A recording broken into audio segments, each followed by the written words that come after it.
What is up, guys? Welcome back to the news with TK. And the Letitia James case is moving at lightning speed now, as a Virginia grand jury has now issued subpoenas for some of Letitia James's staff that she used to witness documents that she signed that go directly to the allegations of mortgage frauds, as much as and up to Letitia James herself. And I also saw a news clip.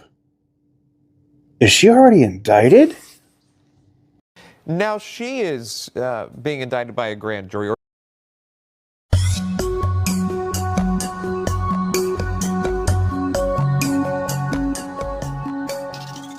Did reach out yesterday to Letitia James's spokesperson, and when these allegations first came to light, they did provide a prompt response alleging there was a weaponization of the justice system, some type of political payback.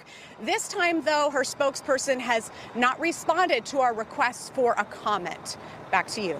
Well, we'll wait for that. Lana Austin, thank you for joining us live there. We do appreciate that. I want to bring in now Amy Robbins. She is here with us on the set. She is the host of the Amy Robbins Show. Amy, good to see you on set. How are you? Great to see you guys, too. Thanks for having me. Absolutely. So we've covered the civil Trump suit, the trial that went on forever. There were so many, by the way, to keep tally of all the lawfare that we've seen. And now you have this full circle moment of what the AG accused and charged the president, Donald Trump, of.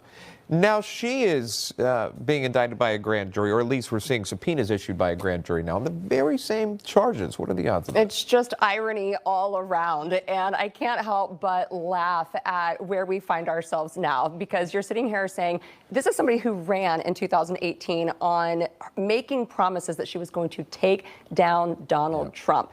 And I don't know if these people just continue to think that they are above the law and that what they do is just never going to get found out. But this should be a really big wake-up call to any other Democrats who have some skeletons in their closet that someone's coming from you, and it's going to be found out. Totally agree. She really did go out of her way, by the way, with this case. But that brings... So welcome on back to the news with TK. Look, man, this is insane. We went from, we'll see what happens. There may be an investigation opening. There may be this, there may be that, to bang. Like U.S. Attorney in Albany's opened a case. FBI is investigating. And now there's a grand jury in Virginia that is actively, they've already subpoenaed records. Now they're subpoenaing people. Now they're saying, hey, we need you to come in and tell us what you know about this situation. I think Letitia James gets charged. I would be shocked. I don't want to say that they would do it over the weekend, but maybe they would. Maybe they would arrest her over the weekend. But I think for sure going into this coming week, something's going to happen. They don't impanel an entire grand jury for nothing. Okay. The grand jury is there, and if they can get an indictment, they're going to charge her, and then they will work on the other charges for what's going on in New York later.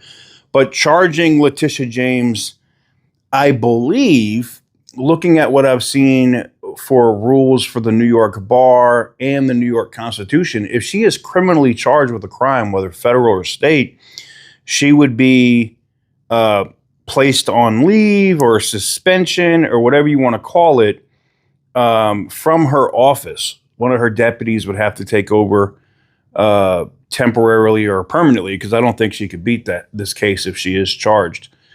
Now, the other thing that's interesting is the Governor Hochul. Is she just slow or what? They slid this other crap in last week, which would open up a budget of around $10 million to be able to defend Letitia James, which I find interesting that New York taxpayers are being put on the hook for personal matters. It's not like what she's being charged with is not her performing her official duties. This has to do with personal real estate deals. Why is the state of New York paying for that. But it also looks like in Virginia and New York that they're looking at campaign finance issues. So this grand jury that's in Virginia is going over more than just real estate. Should be interesting to see. Let me know what you guys think in the comment section down below. Give the video a big thumbs up if you like what I do. Hit the subscribe button if you haven't already. And as always, stay petty, my friends.